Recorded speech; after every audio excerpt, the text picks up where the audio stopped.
Magandang hapon mga kampas lupa. Update natin ng ating sitaw, no. Ang sitaw natin nasa mga 40 days na, no. So talaga namang lumalaban sa panahon, sa awa ng Diyos, no. Ito, no, malinis na tayo mga kampas lupa. So ang tapos na tayo sa linis, no. So dito na tayo sa natawag na pruning mga kampas lupa.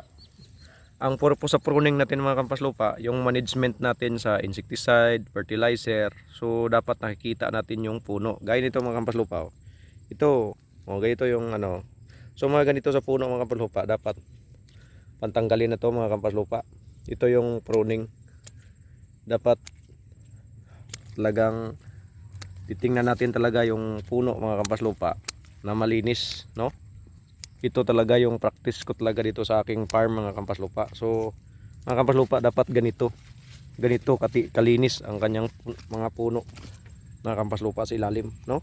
So kasi nga matamaan siya ng sakit sa sikat ng araw, no? Mauulanan siya, hindi siya nakukubiran. So dahil ang lupa matamaan ng init, so talaga namang okay talaga siya. Tapos mag-area tayo ng abono, okay siya, no? Yun lang mga kampas lupa. Maraming salamat. Paki-like, paki-share.